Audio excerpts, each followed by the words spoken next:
Hello students, welcome to my channel.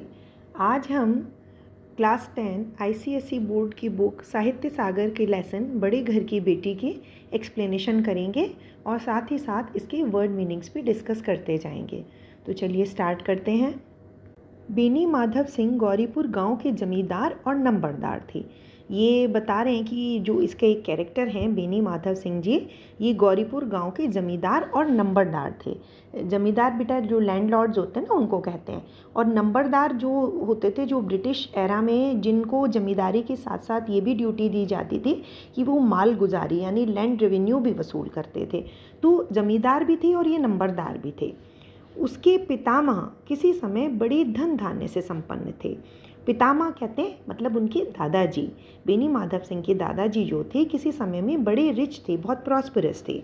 गांव का पक्का तालाब और मंदिर, जिसकी अब मरम्मत भी मुश्किल थी, उन्हीं के कीर्ति स्तंभ थे। गांव में जो पक्का तालाब और मंदिर बना हुआ था बेटा, और जो अब ऐसी हालत में हो गए थे, जीर्ण शीर्ण टूटे फूटे, कि जिनको अब रिनोवेट करना या उनको रिपेयर करना भी बहुत मुश्किल काम था, उन्हीं की कीर्ति स्तंभ थे। कीर्ति कहते हैं बेटा यश, और स्तंभ कहते हैं खंबे को। तो कीर्ति स्तंभ क्या हुआ? यश का काम बताने वाला, मतलब इन्होंने कितना अच्छा काम किया था ये डेपिक्ट करते थे, ये दर्शा रहे थे। कौन सी दो चीज़ें? पक्का तालाब और मंदिर। कि ये बेनी माधव सिंह जी जो हैं ये पहले टाइम में बहुत रिच और प्रॉस्परस थे, और ये दो चीज़ें जो हैं इनके जो एंसेस्टर्स थे, इनके फोर फादर्स थे, उन्होंने बनवाई थी। बेनी माधव सिंह अपनी आधी से अधिक संपत्ति वकीलों को भेंट कर चुके थे। वकीलों को भेंट कर चुके थे मतलब अर्थ ये है बेटा कि इनके बहुत सारे कोर्ट केस मुकदमे वगैरह चल रहे होंगे, तो वकीलों की फीस जो है पे करने के चक्कर में इन्होंने अपनी आधी प्रॉपर्टी को ये खो चुके थे। पहले ये बहुत होता था बेटा, पुराने समय में ब्रिटिश एरा में ये बहुत देखने मिलता था। आधे से ज़्यादा ज़मींदार तो इसी तरह से बर्बाद हो गए कि उनके बहुत सारे कोर्ट केसेस वगैरह चला करते थे। तो अब उनकी वर्तमान आय 1000 वार्षिक से अधिक न थी। अब उनकी जो टोटल इनकम थी, जो प्रेजेंट टोटल इनकम थी, वो 1000 पर एनम से ज़्यादा नहीं थी। ठाकुर साहब के दो बेटे थे। बड़े का नाम श्रीकंठ सिंह था। उसने बहुत दिनों के परिश्रम और उद्योग के बाद बीए की डिग्री प्राप्त की थी। जो बड़ा बेटा था श्रीकंठ सिंह, उसने बहुत ज़्यादा मेहनत और बड़ी मशक्क़त के बाद जो है वो बीए की डिग्री जो है वो हासिल की थी। पहले ज़माने में बेटा, आजकल तो आपको लगता होगा कि बहुत आसान है बीए और एमए की डिग्री मिलना, लेकिन पहले ये बहुत बड़ा समझा जाता था। बहुत किसी का ने अगर अचीव कर ली तो बहुत बड़ा अचीवमेंट समझा जाता था।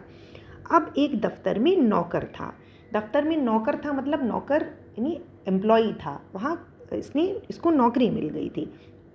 छोटा लड़का लाल बिहारी सिंह दोहरे बदन का सजीला जवान था, भरा हुआ मुखड़ा, चौड़ी छाती। दूसरा बेटा जो था छोटा वाला लाल बिहारी सिंह, वो बहुत हष्ट पुष्ट, बहुत बढ़िया फिजिक वाला, बड़ा सुंदर उसका मुंह, और जैसे कहते हैं ना एब्स वैब्स बने हुए, ऐसे वाले था। भैंस का 2 सेर ताज़ा दूध वह सवेरे उठकर पी जाता था। बेटा ये नापने की एक यूनिट होती थी, तो एक सेर आप समझ लीजिए अप्रॉक्सीमेट 933 ग्राम, मतलब 933 ग्राम करीब होता था। तो इस तरह से ये 2 सेर दूध पी जाता था। श्रीकंठ सिंह की दशा बिल्कुल विपरीत थी। जो बड़ा भाई था श्रीकंठ सिंह, उसके जो वो बिल्कुल अपोजिट था। इन नेत्रप्रिय गुणों को बीए इन्हीं 2 अक्षरों पर निछावर कर दिया था। इस लाइन का क्या मतलब है कि नेत्रप्रिय गुण क्या होते हैं बेटा? आंखों को क्या देखना अच्छा लगता है? सुंदर सुंदर चीज़ें, अच्छी फिजिक, सुंदर चेहरा, ये सब देखना अच्छा लगता है। लेकिन श्रीकंठ सिंह जो थे, इन्होंने बीए करने में इतनी ज़्यादा मेहनत की थी, इतनी ज़्यादा मेहनत की कि ना तो इन्होंने अपनी हेल्थ का ध्यान रखा, अपनी फिजिक का भी ध्यान नहीं रखा। तो एक तरह से इन्होंने ये जो 2 अक्षर थे बीए की जो डिग्री थी, इन्होंने अपना सब कुछ, अपना सुंदर चेहरा, अपनी फिजिक, अपनी हेल्थ, सब इस पर सेक्रीफाइस कर दिया था। मतलब डिग्री अचीव करने के चक्कर में इन्होंने अपना ध्यान नहीं रखा था। इन 2 अक्षरों ने उनके शरीर को निर्बल और चेहरे को कांतिहीन बना दिया था। मतलब पढ़ाई के चक्कर में, जैसे मैंने अभी आपको बताया कि इन्होंने अपना ध्यान नहीं रखा था, तो इससे इनकी बॉडी वीक हो गई थी और इनका चेहरा कांतिहीन मतलब चमक से रहित हो गया था। कोई तरह की चमक या ग्लो उस पे नहीं था। श्रीकंठ इस अंग्रेजी डिग्री के अधिपति होने पर भी पाश्चात्य सामाजिक प्रथाओं के विशेष प्रेमी न थे। मतलब कहने का ये है कि कहने को तो इन्होंने अंग्रेजी की डिग्री मतलब इंग्लिश डिग्री ले ली थी। अधिपति होना बेटा मतलब उसका मालिक होना। इस डिग्री के मालिक होने के बाद भी जो वेस्टर्न कल्चर था, जो प्रथाएं थीं, जो वेस्टर्न कल्चर में प्रचलित थीं, उनसे इनको बहुत अटैचमेंट नहीं था। ये उसके फेवर में नहीं थे, बल्कि वे बहुधा बड़े जोर से उसकी निंदा और तिरस्कार किया करते थे। बल्कि फेवर में तो थे ही नहीं, बल्कि इसके अपोजिशन में रहते थे और इसकी बहुत ज़्यादा इसकी बुराई करते थे वेस्टर्न कल्चर की। दशहरे के दिनों में वे बड़े उत्साह से रामलीला में सम्मिलित होते और स्वयं किसी न किसी पात्र का अभिनय करते थे। मतलब ये अपनी रूट्स से, अपनी जड़ों से, अपनी कल्चर, अपनी संस्कृति से इतने ज़्यादा जुड़े हुए थे कि दशहरे के दिनों में ये बहुत खुशी खुशी रामलीला में मतलब उसमें शामिल होते थे। और सिर्फ शामिल ही नहीं होते थे, किसी न किसी पार्ट का अभिनय भी करते थे, उसको एक्ट भी करते थे। प्राचीन सभ्यता का गुणगान उनकी प्रकृति का प्रधान अंग था। सम्मिलित कुटुंब के तो वे एकमात्र उपासक थे। सम्मिलित कुटुंब बेटा मतलब कि जॉइंट फैमिली। धीरे धीरे क्या होने लगा था टाइम के साथ साथ कि लोग जॉइंट फैमिली को बहुत लाइक नहीं करते थे। धीरे धीरे समाज जो है वो न्यूक्लियर फैमिली की, एकल परिवार की तरफ बढ़ने लगा था। तो जॉइंट फैमिली को तो समझो ये अब एकमात्र उपासक थे, मतलब ये उसको मानने वाले इक्के दुक्के ही बचे थे। आजकल स्त्रियों को कुटुंब में मिलजुल कर रहने की जो अरुचि होती है, उसे वह जाति और देश दोनों के लिए हानिकारक समझते थे। इनका क्या मानना था कि जो लेडीज़ जो फैमिली में मिलजुल कर नहीं रहना चाहती हैं, तो ये दोनों चीज़ों के लिए हानिकारक मानते थे, अपनी जाति के लिए भी और अपने देश के लिए भी। इनका ये मानना था कि धीरे धीरे अगर ये इस तरह की परंपराएं ख़त्म हो जाएंगी तो परिवार नाम की संस्था बिल्कुल ही ख़त्म हो जाएगी। यही कारण था कि गांव की ललनाएं उनकी निंदक थीं। ललनाएं मतलब बेटा स्त्रियां, महिलाएं। निंदक थीं मतलब उनकी बुराई करती थीं कि लेडीज़ को तो ये चीज़ ख़राब लगती थी ना कि ये क्यों जॉइंट फैमिली का इतना ज़्यादा फेवर कर रहा है, तो उनको ख़राब लगता था। कोई कोई तो उन्हें अपना शत्रु समझने भी संकोच ना करती थी। मतलब इतना ज़्यादा ये उनको बुरे लगते थे कि वो ये भी नहीं हेजिटेट करती थी, उनको अपने जैसे दुश्मन ये मालूम पड़ते थे श्रीकंठ सिंह। स्वयं उनकी पत्नी को इस विषय में उनसे विरोध था। यहाँ तक कि इनकी खुद की पत्नी भी जो है वो इनके अपोजिशन में रहती थी।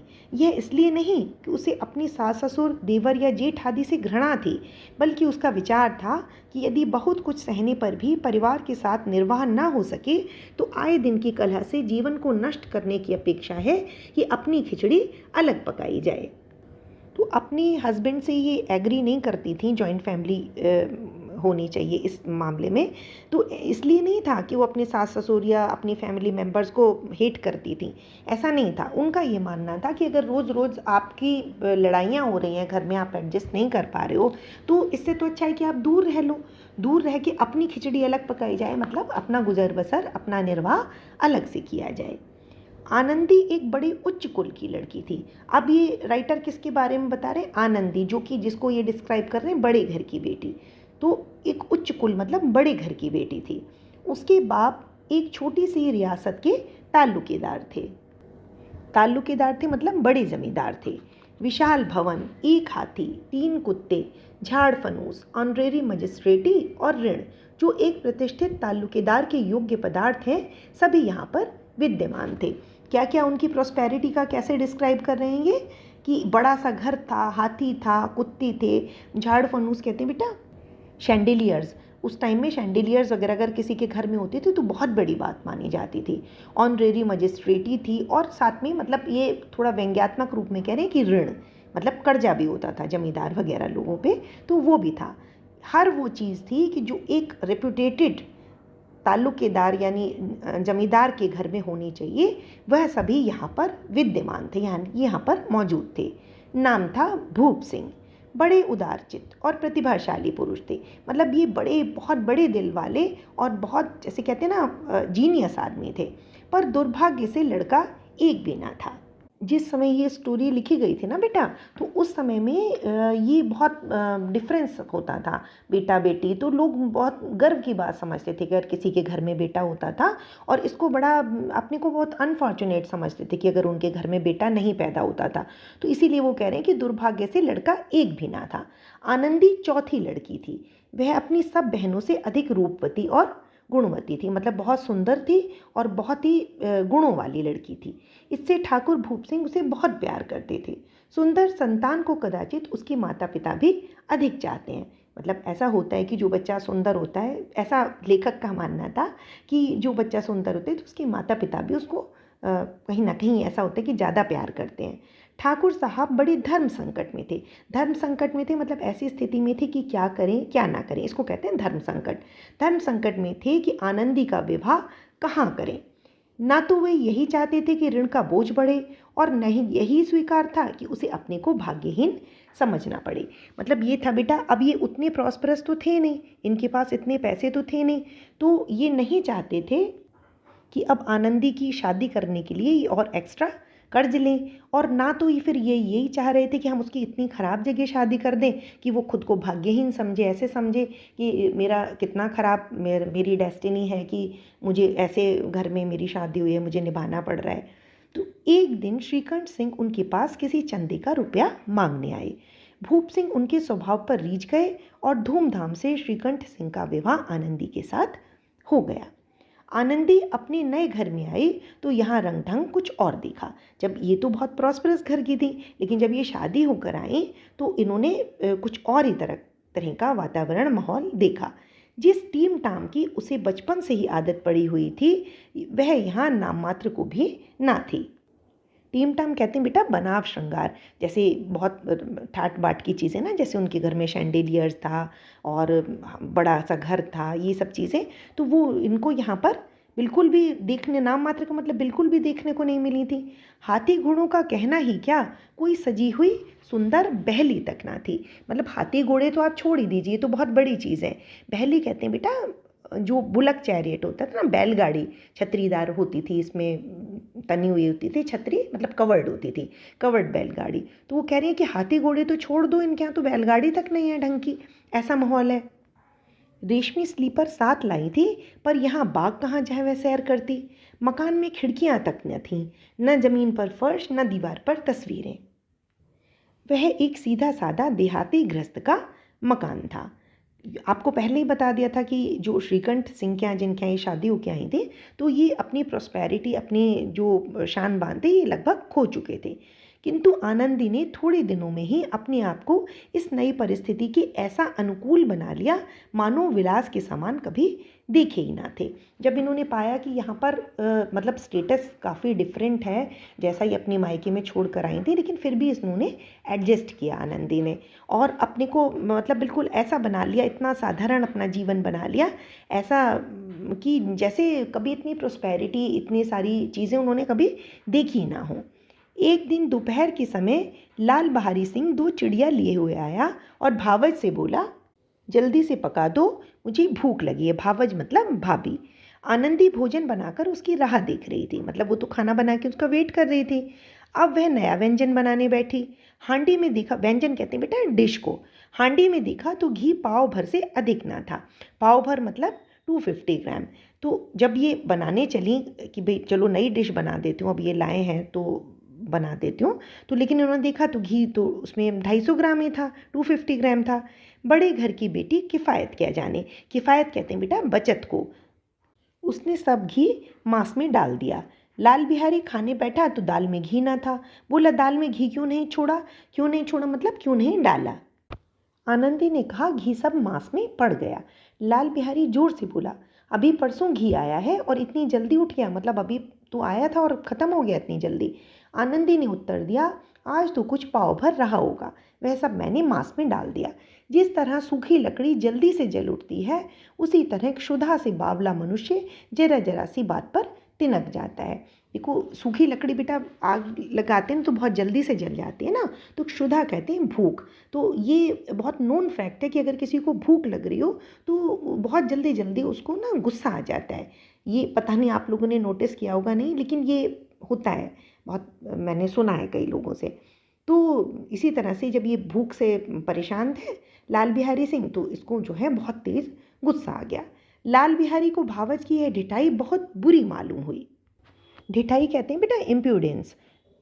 मैके में तो जैसे, तिनक कर बोला, मैके में तो जैसे घी की नदी बहती हों। स्त्रियां गालियां सह लेती हैं, मार भी सह लेती हैं, पर उससे मैके की निंदा नहीं सही जाती। आनंदी मुंह फेर कर बोली, हाथी मरा भी तो 9 लाख का, वहाँ इतना घी तो नित्य नाई कहार खा जाते हैं। जब इनका आर्ग्यूमेंट हुआ लाल बिहारी सिंह से, तो लाल बिहारी सिंह ने कहा कि अरे ऐसे बात कर रही हो जैसे तुम्हारे मायके में तो बड़ी घी की नदियाँ बह रही हों।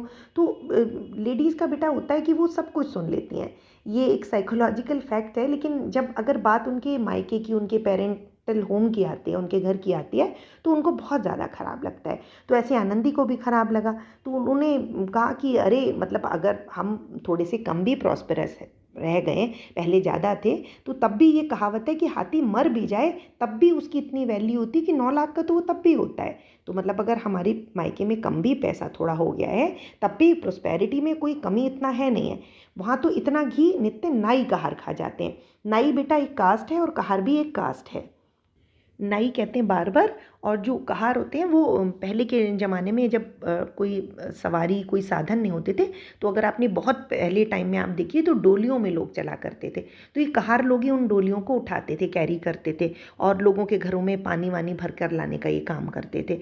तो वो मतलब कह रही थी कि इतने यहाँ तो हमारे यहाँ जो हेल्पर्स होते थे, जो हमारे यहाँ वर्कर्स होते हैं, इतना घी 250 ग्राम तो हमारे यहाँ वही खा जाते हैं। लाल बिहारी जल गया, थाली उठाकर पटक दी और बोला, जी चाहता है जीभ खींच लूं। अब इनका आर्ग्यूमेंट चल रहा है, लड़ाई हो रही है।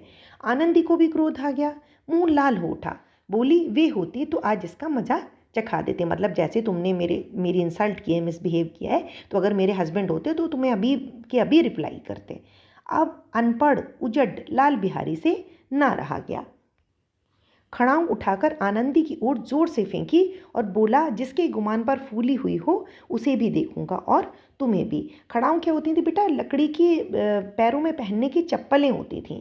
तो उसमें एक खूंटी सी बनी होती थी। आप पहले टाइम में देखिए, जो सेजेस होते थे, जो ऋषि मुनि संत वगैरह होते थे, या श्री रामचंद्र जी थे, भगवान थे, तो वो सब यही पहने होते थे। तो ऐसे टाइप के वुडन स्लीपर्स को कहते थे खड़ाऊं। तो अब ये लाल बिहारी सिंह उजड़ तो था थोड़ा, मतलब इसको मैनर्स की कमी थी और पढ़ा लिखा भी उतना नहीं था। तो इसने जोर से उठाकर वो जो स्लीपर था वो आनंदी की ओर उसकी तरफ फेंका और कहा कि मतलब बहुत घमंड कर रही हो अपने पति पे, तो तुम्हें भी देख लूँगा और उसको भी फिट कर दूंगा। तो आनंदी ने हाथ से खड़ाऊं रोकी। सिर बच गया पर उंगली में काफ़ी चोट आई। क्रोध के मारे हवा से हिलते हुए पत्ते की भांति कांपती हुई अपने कमरे में आकर खड़ी हो गई। हवा में हिलते हुए पत्ती की भांति, मतलब जैसे पत्ता होता है, हवा चलती है तो बड़ी तेज़ी से कपकपाता है ना बेटा। तो इसी तरह से बहुत ज़्यादा ये क्रोधित थी, इतने ज़्यादा गुस्से में थी कि एकदम कपकपाती हुई और जो है अपने रूम में जाके ये खड़ी हो गई। स्त्री को पति के बल और पुरुषत्व का घमंड होता है। आनंदी घूंट पी कर रह गई। मतलब इसको ऐसा फील हुआ कि अगर इस टाइम मेरे हस्बैंड यहाँ होते तो बिल्कुल मेरी इस तरह से इंसल्ट नहीं होने देते। श्रीकंठ सिंह शनिवार को घर आया करते थे। शनिवार यानी सैटरडे।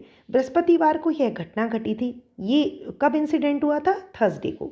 2 दिन तक आनंदी कोप भवन में रही। कोप भवन मतलब बेटा गुस्सा करने वाला रूम।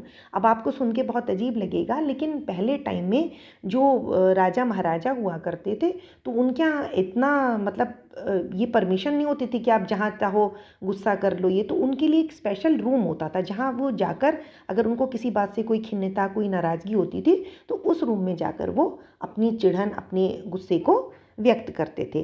तो इसी तरह ये कोप भवन क्या मतलब अपना रूम था इनका, तो वहाँ ये गुस्सा होके चली गई। ना कुछ खाया ना कुछ पिया, बस श्रीकंठ सिंह की बाट देखती रही। बाट देखती रही मतलब उनका इंतज़ार करती रही, उनका वेट करती रही। अंत में शनिवार को वे नियमानुसार संध्या समय घर आए और बाहर बैठकर कुछ इधर उधर की बातें, कुछ देशकाल संबंधी समाचार तथा कुछ नए मुकदमे आदि की चर्चा करने लगी। मतलब जैसे आए ये और आकर बाहर ही बैठ गए और जो यूजुअली जैसी बातें करते थे कि हाँ देश दुनिया में क्या हो रहा है, क्या चल रहा है, ये सब बातें करने लगी। यह वार्तालाप 10 बजे रात तक होती रही। वार्तालाप मतलब कन्वर्सेशन। गांव के भद्र पुरुषों को इन बातों में ऐसा आनंद मिलता था कि खाने पीने की भी सुध न रहती थी। भद्र पुरुष मतलब जो सज्जन व्यक्ति थे, जो भले मानुष थे गांव के, वो ऐसा उनको इंटरेस्ट आता था ऐसी बातों में कि वो बहुत बहुत देर तक बैठे रहते थे, उनको खाने पीने का भी ध्यान नहीं रहता था। श्रीकंठ सिंह को पिंड छुड़ाना मुश्किल हो जाता था। पिंड छुड़ाना मतलब अपना पीछा छुड़ाना, कि इन लोगों से कैसे दूर हुआ जाए, तो मुश्किल हो जाता था। ये 2-3 घंटे आनंदी ने बड़े कष्ट से काटे। क्यों कष्ट से काटे बेटा? वो तो इंतज़ार कर रही थी कि जल्दी से, मतलब कितने दिन, थर्सडे का इंसिडेंट था, सैटरडे को इनके हस्बैंड आए, फिर भी रूम में नहीं आ रहे थे, बात नहीं सुन रहे थे, तो इसको बहुत परेशानी हो रही थी कि मैं जल्दी से अपनी बात बताऊं अपने हस्बैंड को। किसी तरह भोजन का समय आया, पंचायत उठ गई, मतलब जो लोग थे वो चले गए। एकांत हुआ तो लाल बिहारी ने कहा, भैया आप जरा भाभी को समझा दीजिएगा कि मुंह संभाल कर बातचीत किया करें, नहीं तो एक दिन अनर्थ हो जाएगा। अनर्थ मतलब जो नहीं होना चाहिए वो हो जाएगा। इन्होंने सोचा कि भाभी शिकायत बताएं, इससे पहले हम ही बता देते हैं, तो इन्होंने अपनी बात बताई। बेनी माधव सिंह ने बेटे की ओर से साक्षी दी। अब जो बेनी माधव सिंह थे, जो इन दोनों के पिताजी थे, लाल बिहारी और श्रीकंठ सिंह के, तो उन्होंने भी हाँ में हाँ मिलाई कि हाँ, बहु बेटियों का यह स्वभाव अच्छा नहीं कि मर्दों के मुंह लगे। मर्दों के मुंह लगे मतलब कि जेंट्स लोगों से आर्ग्यूमेंट करे, ऐसा अच्छा नहीं लगता, लेडीज़ को ऐसा शोभा नहीं देता। लाल बिहारी बोला, वे बड़े घर की बेटी हैं तो हम भी कोई कुर्मी कहार नहीं है। तो उन्होंने बड़ा ताना देते हुए लाल बिहारी ने कहा कि ठीक है भाई, भाभी बहुत मतलब बड़े घर की, बड़े प्रॉस्परस घर की बेटी होंगी, लेकिन हम भी कोई कुर्मी कहार नहीं है। कुर्मी और कहार भी बेटा यहाँ पर जाति ही मेंशन की गई है, कास्ट मेंशन की गई है। कहार तो मैंने आपको बताया ही था, पानी भरने वाले और होते थे, डोली वोली उठाने वाले। और कुर्मी होते हैं बेटा, ये भी बैकवर्ड क्लास में माना जाता था। ये लोग सब्जी उगाते थे और बेचते हैं। बेटा वैसे ये कास्ट वगैरह के बारे में मेरी थोड़ी नॉलेज कम है, अगर मैंने गलत बता दिया हो तो सॉरी। तो मतलब उन्होंने ये कहा कि अगर ये बहुत प्रॉस्परस घर के हैं तो हम भी कोई ऐसे नहीं है कि हम कोई सेवा कर्मी हैं। तो श्रीकंठ ने चिंतित स्वर में पूछा, आखिर बात क्या हुई? लाल बिहारी ने कहा, कुछ भी नहीं, यूं ही आप ही उलझ पड़ी, मतलब बिना मतलब ये लड़ाई करने लगी। मैके के सामने हम लोगों को कुछ समझते ही नहीं। श्रीकंठ खा पीकर आनंदी के पास गए, वह भरी बैठी थी। ये हजरत भी कुछ तीखे थे। आनंदी ने पूछा, चित्त तो प्रसन्न है? मतलब जब श्रीकंठ सिंह खाना वाना खा के डिनर विनर हो गया, अंदर आए, तो इन्होंने अपनी वाइफ के पास जब आए तो वो तो वैसे ही मतलब परेशान थी, कुछ अपनी चीज़ें शेयर करना चाह रही थी। तो उन्होंने पूछा इनकी पत्नी ने कि आप खुश तो हैं? श्रीकंठ सिंह बोले, बहुत प्रसन्न है, पर तुमने आजकल घर में यह क्या उपद्रव मचा रखा है? उपद्रव मतलब कि बेटा उत्पात और मतलब ऊधम टाइप का मचा रखा है। आनंदी की त्योरी चढ़ गई मतलब उसको बहुत गुस्सा आ गया। झुंझलाहट के मारे बदन में ज्वाला सी दहक उठी। बोली, जिसने तुमसे यह आग लगाई है उसे पाऊँ तो मुंह झुलस दूँ। मतलब इतना ज़्यादा उसको गुस्सा आ रहा था कि एक तो मैं विक्टिम और ऊपर से ही मुझे ही कल्प्रिट बना दे रहे हैं कि तुमने इतना घर में माहौल ख़राब किया हुआ है। इतनी गर्म क्यों होती हो? बात तो कहो। अब श्रीकंठ सिंह ने पूछा कि मतलब इतना क्यों नाराज़ हो रही हो, पूरी बात बताओ। तो अब इनका कन्वर्सेशन चल रहा है। क्या कहूँ, यह मेरे भाग्य का फेर है, नहीं तो ये गंवार छोकरा जिसको चपरासी गिरी करने का भी शऊर नहीं है, मुझे खड़ाऊँ से मारकर यूँ अकड़ता। शऊर कहते हैं बेटा मतलब मैनर्स नहीं है, जिसका ये इतनी औकात नहीं है, तो वो भी मतलब अगर मतलब मेरा भाग्य ख़राब नहीं होता तो इस लड़के की इतनी हिम्मत होती, जिसको कोई मैनर्स नहीं है, कोई एटिकेट्स नहीं है, पढ़ा नहीं लिखा नहीं है, चपरासी तक बनने के लायक नहीं है, और मेरे को स्लिपर से मार रहा है ना? सब हाल साफ साफ कहो तो मालूम हो, मुझे तो कुछ भी पता नहीं। तो अब आनंदी पूरा क्या इंसिडेंट हुआ ये डिस्क्राइब कर रही हैं। परसों तुम्हारे लाडले भाई ने मुझसे मांस पकाने को कहा। घी हांडी में पाव भर से अधिक ना था, वह सब मैंने मांस में डाल दिया। जब खाने बैठा तो कहने लगा, दाल में घी क्यों नहीं है? अब मतलब इन्होंने पूरा इंसिडेंट जो है उनको पूरा नैरेट कर दिया। श्रीकंठ की आंखें लाल हो गईं। बोले, यहाँ तक हो गया उस छोकरे का साहस? मतलब उसको इतनी हिम्मत आ गई कि मतलब मेरी वाइफ को मारे, वो मारने लगा। आनंदी स्त्रियों के स्वभाव अनुसार रोने लगी, क्योंकि आंसू उनकी पलकों पर रहते हैं। ऐसा मानते हैं ना बेटा, लेडीज़ बहुत सोफिस्टिकेटेड होती हैं, बहुत नरम दिल की होती हैं, तो कुछ भी बात होती है तो उनको पहले रोना आ जाता है। तो स्त्रियों के स्वभाव अनुसार मतलब जैसा स्त्रियों का स्वभाव होता है जल्दी रोने का, तो आनंदी भी रोने लगी। श्रीकंठ धैर्यवान और शांत पुरुष थे। वैसे तो मतलब ये बहुत शांत और बहुत जैसे पेशेंस वाले व्यक्ति थे, उन्हें कदाचित ही क्रोध आता था, बहुत कम ही उनको गुस्सा आता था। पर स्त्रियों के आंसू पुरुषों की क्रोधाग्नि भड़काने में घी का काम कर देते हैं। बहुत पेशेंस वाले ये व्यक्ति थे, लेकिन होता है ना बेटा, जब लेडीज़ कोई रोने लगती हैं तो गुस्सा जैसे और तेज आ जाता है। उनको लगा कि बहुत ज़्यादा सीरियस बात है, और बात थी भी सीरियस। रात भर करवट बदलते रहे, उद्विग्नता के कारण पलक तक नहीं झपकी। मतलब रात भर इनको नींद नहीं आई, बहुत बेचैन रहे। उद्विग्नता मतलब परेशानी, चिंता, बेचैनी। प्रातःकाल अपने बाप के पास जाकर बोले, दादा अब इस घर में मेरा निर्वाह ना होगा। निर्वाह मतलब मेरा गुजारा नहीं होगा, मेरा निभाव नहीं होगा।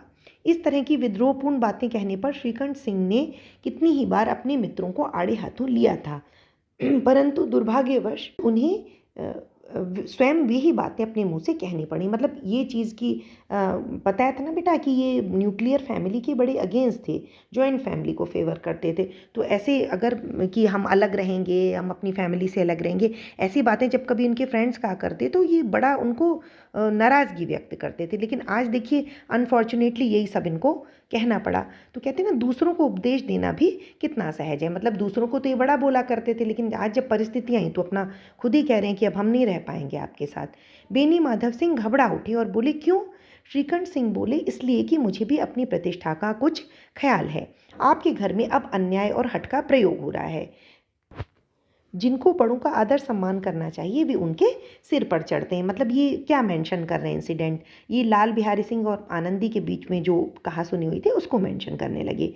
तो कहने लगे, मैं दूसरे का नौकर ठहरा, घर पर रहता नहीं, यहाँ मेरे पीछे स्त्रियों पर खड़ा हूँ और जूतों की बौछार होती है। कड़ी बात तक ही हो तो चिंता नहीं, कोई एक दो कह ले वहाँ तक मैं सह सकता हूँ, किंतु यह कदापि नहीं हो सकता कि मेरे ऊपर लात घूंसे पड़े और मैं मुंह ना खोलूँ।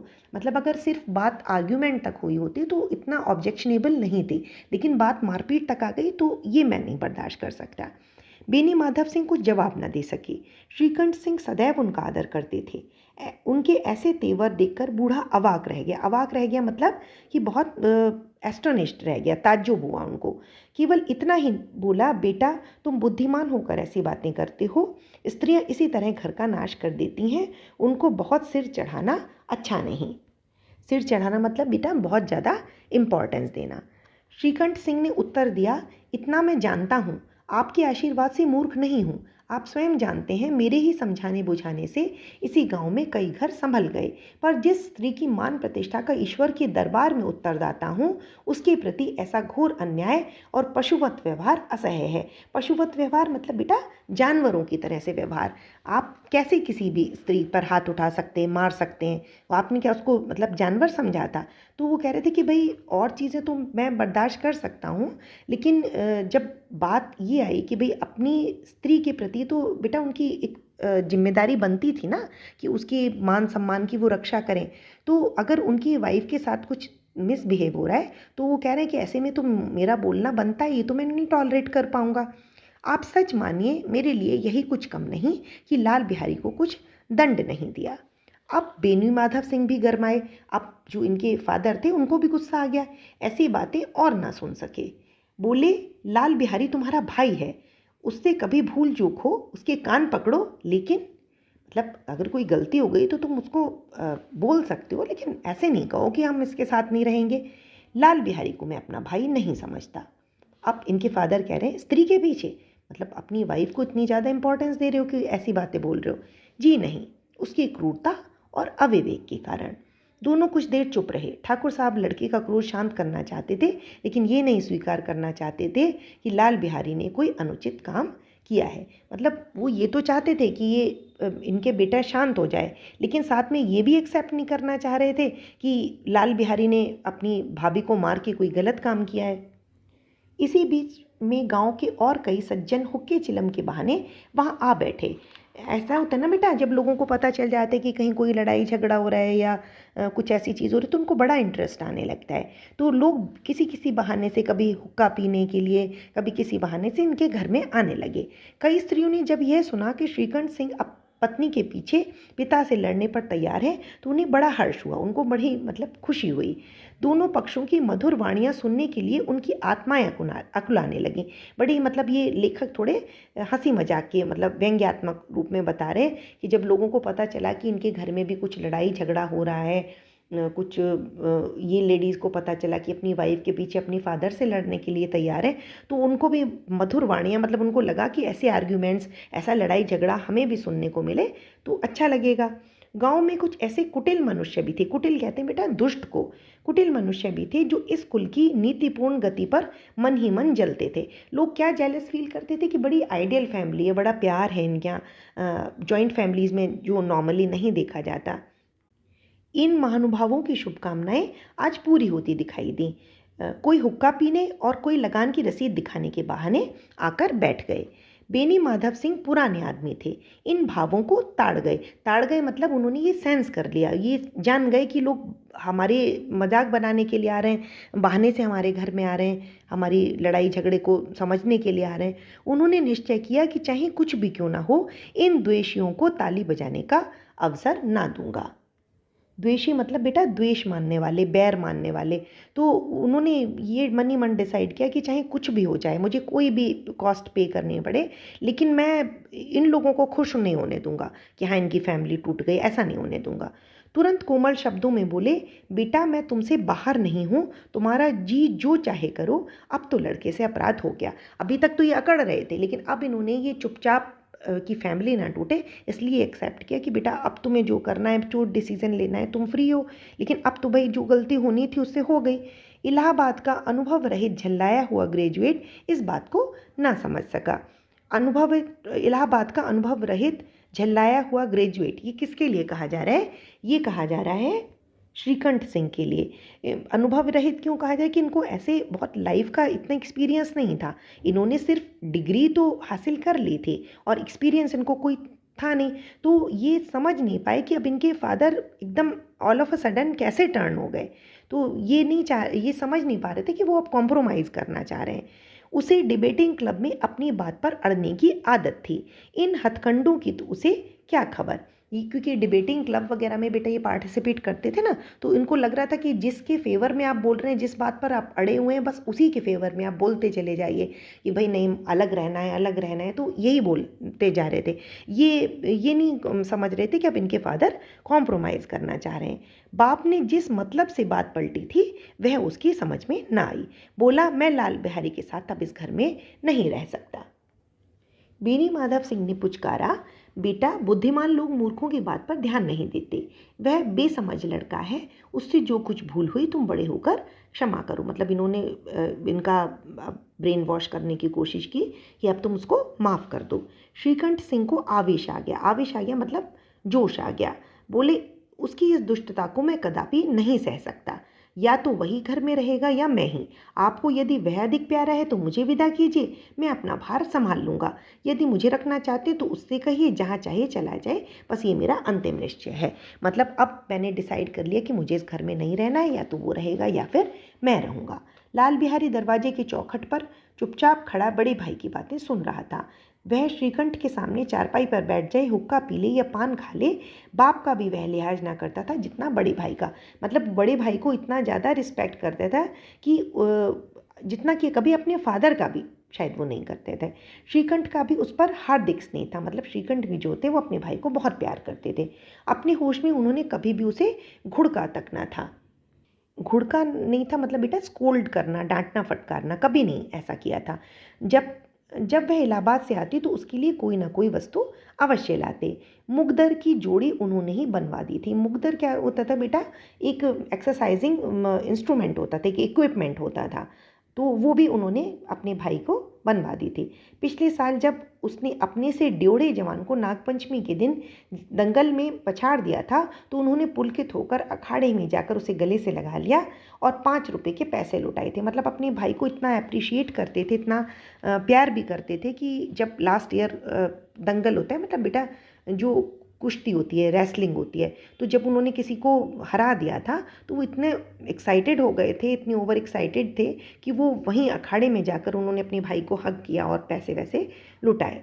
ऐसे भाई के मुंह से आज ऐसे हृदय विदारक मतलब हृदय को दुख देने वाली, दिल को दुखाने वाली बात सुनकर लाल बिहारी को बड़ी ग्लानि हुई। मतलब उनको बहुत ज़्यादा पछतावा हुआ। वह फूट फूट कर रोने लगा। इसमें संदेह नहीं कि वह अपने किए पर पछता रहा था।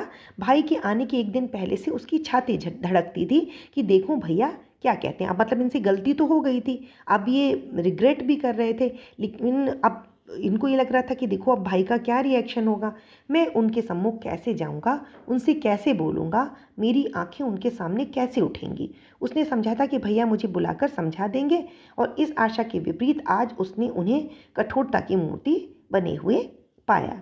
वह मूर्ख था, परंतु उसका मन कहता था कि भैया मेरे साथ अन्याय कर रहे हैं। मतलब वो एक्सपेक्ट तो ये कर रहे थे कि भाई ठीक है, थोड़ा बहुत अगर होगा, थोड़ा बहुत डांट फटकार देंगे और बाकी इससे ज़्यादा कुछ नहीं होगा। लेकिन जब इतनी बात बढ़ गई, उन्होंने कहा कि भाई या तो ये घर में रहेगा या मैं रहूँगा, तो उसको बड़ा दुख हुआ। तो उसको लगा कि जैसे मेरे साथ भाई इनजस्टिस कर रहे हैं, अन्याय कर रहे हैं। यदि श्रीकंठ सिंह उसे अकेले में बुलाकर 2-4 कड़ी बात कह देते, इतना ही नहीं 2-4 तमाचे भी लगा देते, तो कदाचित उसे इतना दुख ना होता। पर भाई का यह कहना कि मैं अब इसकी सूरत नहीं देखना चाहता, लाल बिहारी से सहा ना गया। वह रोता हुआ घर आया, कोठरी में जाकर कपड़े पहने, आंखें पोंछी, जिससे कोई ये ना समझे कि वह रो रहा था। मतलब अब इनको दुख तो बहुत ज़्यादा हुआ, लेकिन ये अपना दुख दिखाना भी नहीं चाह रहे थे।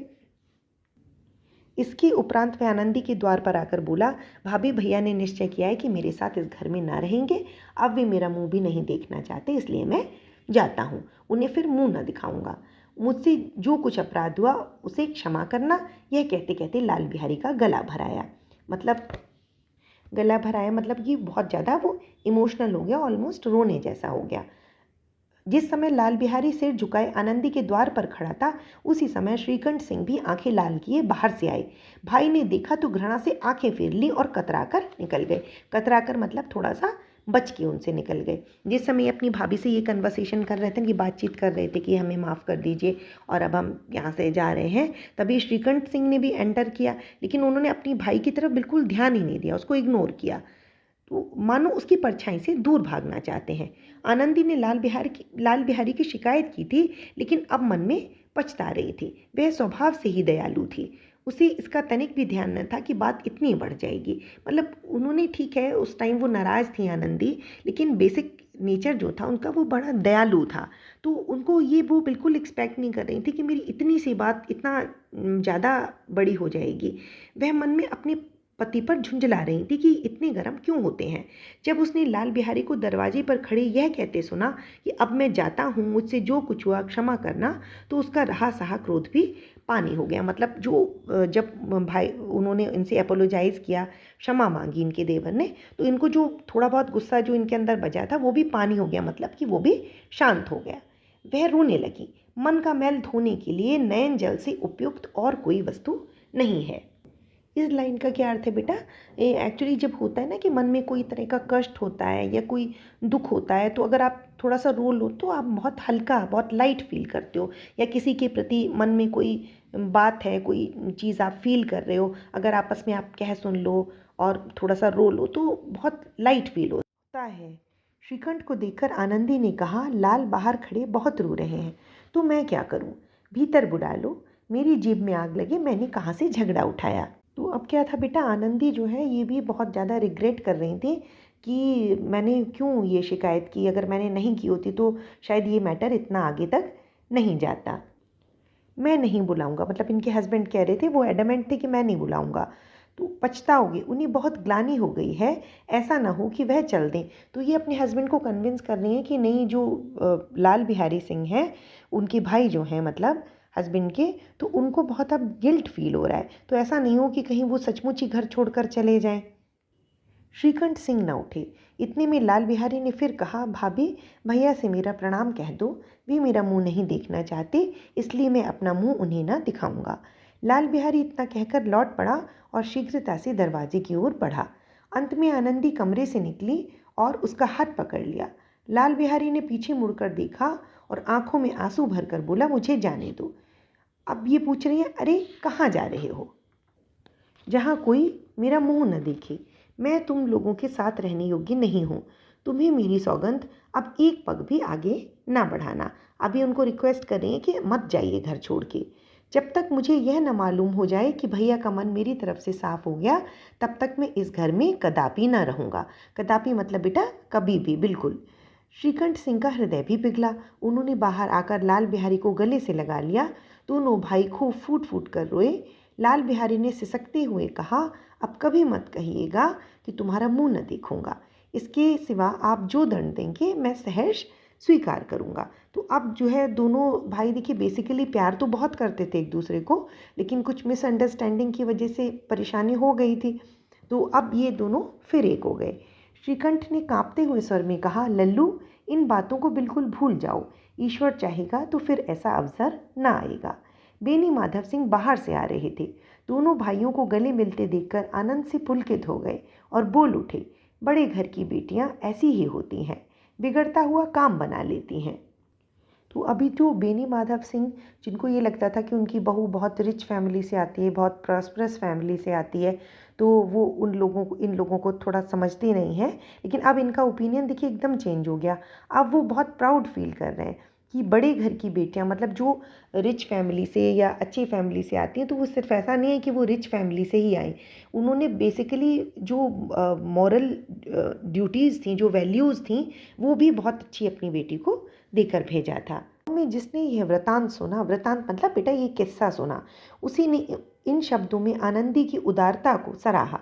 बड़े घर की बेटियां ऐसी ही होती हैं। अगर मेरी एक्सप्लेनेशन अच्छी लगी हो तो प्लीज़ इसको लाइक कीजिए, शेयर कीजिए और प्लीज़ मेरे चैनल को सब्सक्राइब कीजिए।